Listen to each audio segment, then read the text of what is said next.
कोलराश law.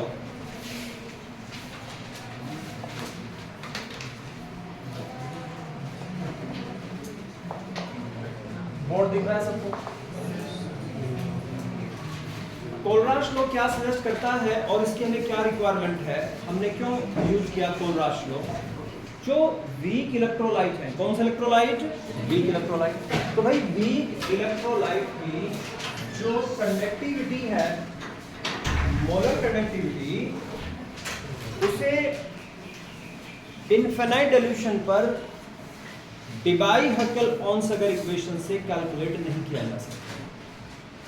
तो कोलराश ने क्या कहा कि जब आप सॉल्यूशन का कंसंट्रेशन बहुत कम कर देते हैं, या ये कह लीजिए सॉल्यूशन को बहुत डाइल्यूट कर देते हैं, और एक सिचुएशन आती है जब कैटायंस और एनायंस के बीच का अट्रैक्टिव फोर्स लगभग खत्म हो जाता है, उस टाइम पर अगर आपने वॉल्यूम इंक्रीज किया तो लैम्डा एम इंक्रीज नहीं होती। Lambda M is equal to K into V. तो वॉल्यूम इंक्रीज करने पर लैम्डा एम इंक्रीज नहीं होती, उसी को हम कह रहे हैं उसकी मैक्सिमम कंडक्टिविटी। तो वीक इलेक्ट्रोलाइट की कंडक्टिविटी हो चाहे स्ट्रॉन्ग इलेक्ट्रोलाइट की कंडक्टिविटी हो, उन दोनों के लिए से अप्लाई किया जा सकता है कोलराश लॉ।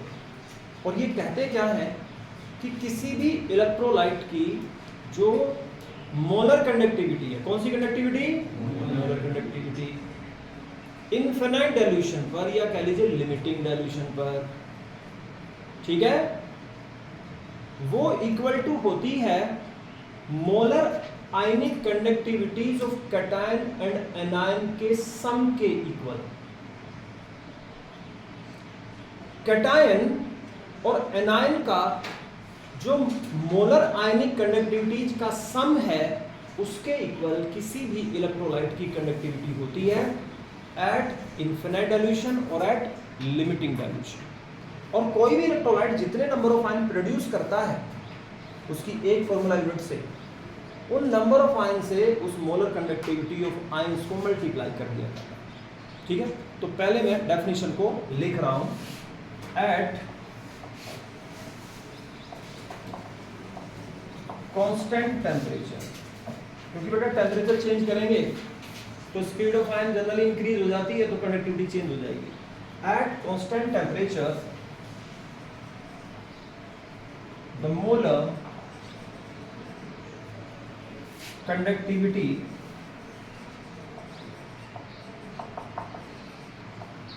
ऑफ एन इलेक्ट्रोलाइट, अब इसने ना वीक कहा ना स्ट्रॉन्ग कहा, इसने कहा electrolyte.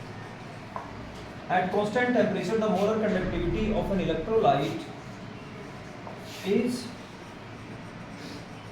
equal to the sum of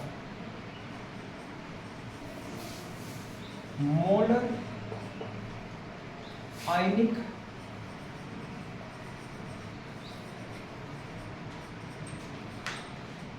conductivities of cations and anions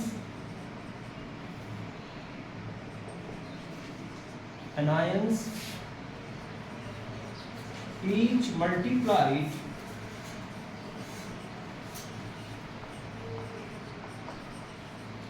by the number of ions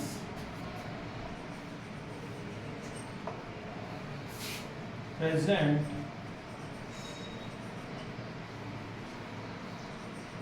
in one formula unit of electrolyte। Basic definition: at constant temperature, the molar conductivity of an electrolyte is equal to the sum of molar ionic conductivities of cations and anions, each multiplied by the number of ions present in one formula unit of electrolyte at limiting dilution। At limiting dilution or at infinite dilution।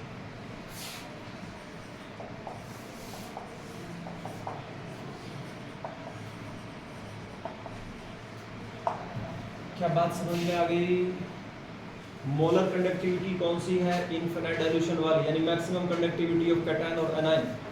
ठीक है, तो किसी भी electrolyte की जो molar conductivity है, इसे यहाँ भी लिख सकते थे, वर्ड को बाद में लिख दिया मैंने, क्या फर्क पड़ रहा है। At constant temperature, the molar conductivity of an electrolyte is equal to the sum of molar ionic conductivities of cations and anions is multiplied by the number of ions present in one formula unit of electrolyte at infinite or limiting dilution।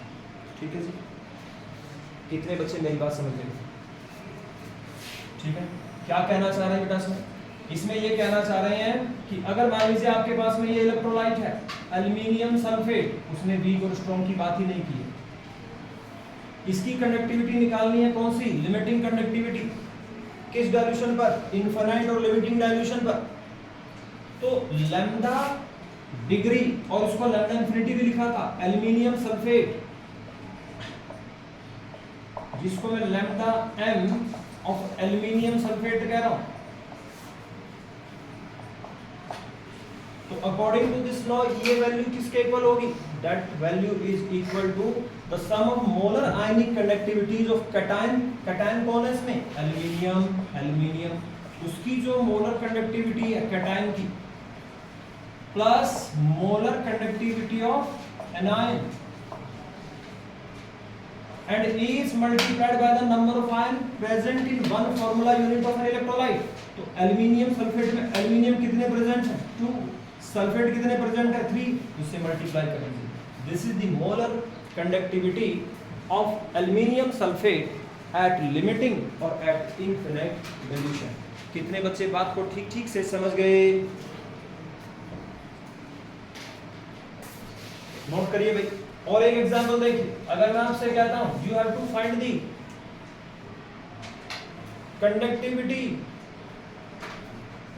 Of an electrolyte at infinite और limiting dilution, NaCl की निकालनी है। तो कैसे calculate करेंगे NaCl की?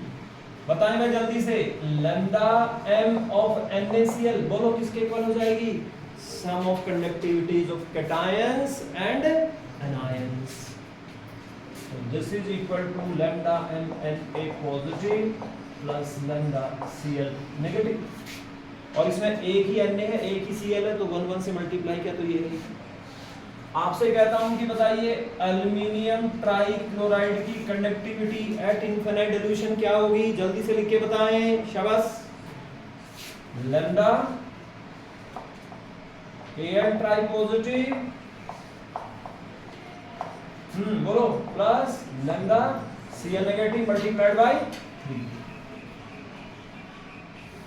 तो constant temperature पर किसी भी इलेक्ट्रोलाइट की conductivity at infinite dilution, and conductivity means molar conductivity at infinite dilution is equal to the sum of molar ionic conductivities of cations and anions is multiplied by the number of ion present in one formula unit of the electrolyte. हाथ उठा के बताइए जिनको बात पूरी तरह से समझ में आई। एक जैसे मैंने ये मोलर कंडक्टिविटी डिफाइन की है, ऐसे ही साइमल्टेनियसली डिफाइन की जाती है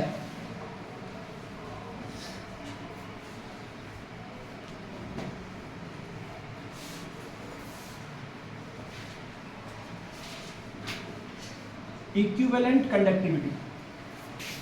तो जो सेकंड डेफिनेशन है, नीट में क्वेश्चन आया है कई बार बेटा इसके ऊपर, जेई में भी आ जाता है। डेफिनेशन बिल्कुल ऐसे लिखनी, एट कांस्टेंट टेम्परेचर, एट मतलब ये second definition, at constant temperature molar ionic conductivity की भी बात किया, मोलर कंडक्टिविटी की, यहां पर बात करें इक्विवेलेंट कंडक्टिविटी की। At constant temperature,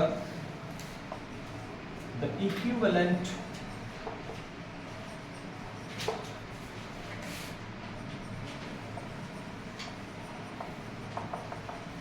conductivity of an electrolyte at limiting dilution is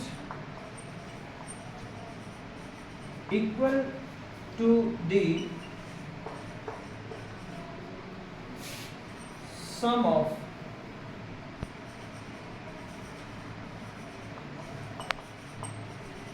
conductivities produced by cations and anions। इसमें वो बातें लिखेंगे multiplied by the number of ion produce present in one formula unit. तो equivalent conductance या equivalent conductivity infinite dilution पर कैसे find करते हैं, जरा देखिए भाई। यहाँ पर मैं कह रहा हूं कि मेरे पास है एल्यूमिनियम सल्फेट, इसकी मैंने कौन सी कंडक्टिविटी निकालनी है इनफिनिट डिल्यूशन पर? इक्विवेलेंट कंडक्टेंस निकालना है, इक्विवेलेंट कंडक्टिविटी निकालनी है। इससे पहले एम लिखा था, अब EQV लिख रहा हूं। तो इसकी जो कंडक्टिविटी है इक्विवेलेंट एट इनफिनिट डिल्यूशन, ये इक्वल टू होगी conductivity produced by cation plus conductivity produced by anion. Cation और एनायन के सम के इक्वल होगी। कुछ बात समझ में आई बच्चों? अगर आपसे कहा जाता है, इसमें बड़ा कंफ्यूजिंग सा पॉइंट बन जाता है जो न्यूमेरिकल करते हैं, तो ध्यान रखना क्या पूछा है। मोलर कंडक्टिविटी पूछी है तो मल्टीप्लाई करेंगे उससे।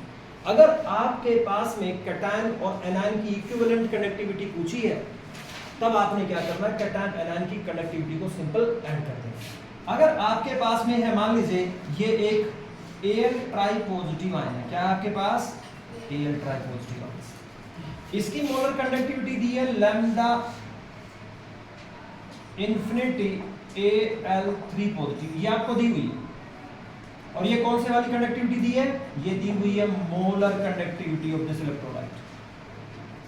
ऐसे ही आपके पास में है sulphate ion, look at me, sulphate ion, sulphate ion की भी कंडक्टिविटी दी हुई है, ठीक है। वो क्या है आपके एनायन, ये आपका क्या है, एक तरह से ये कैटायन, दिस इज कैटायन। और बेटा ये सल्फेट आयन, इसकी आपको लैम्डा m दी है सल्फेट आयन। तो किसी की अगर आपके पास में मोलर कंडक्टिविटी है और आपने इसकी इक्विवेलेंट कंडक्टिविटी निकालनी है, क्या निकालनी है? Equivalent conductivity. जैसे आप इक्विवेलेंट मास निकालते थे, कैसे निकालते थे equivalent mass? Molar mass divided by acidity या बेसिसिटी या n फैक्टर या चार्ज ऑफ द आयन। यहां पर भी वही काम करना है। अगर आपको मोलर कंडक्टिविटी गिवन है, क्या गिवन है आपको? Molar conductivity. तो क्या करेंगे भाई, एल्यूमिनियम ट्राई पॉजिटिव की अगर इक्विवेलेंट कंडक्टिविटी निकालनी है तो कैसे निकालेंगे? जो इसकी मोलर कंडक्टिविटी है उसे डिवाइड कर देंगे चार्ज ऑफ द आयन से। Have you got this point? किससे डिवाइड कर देंगे?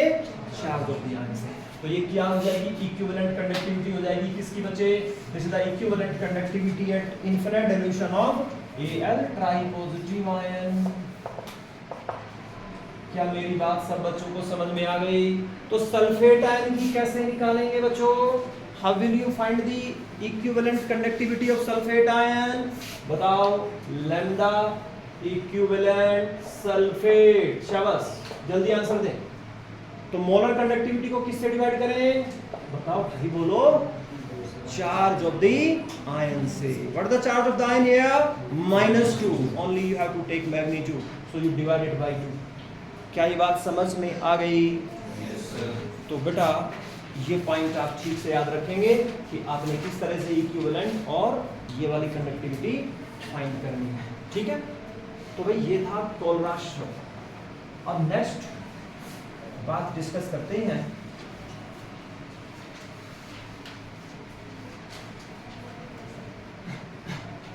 Applications of Kohlrausch law.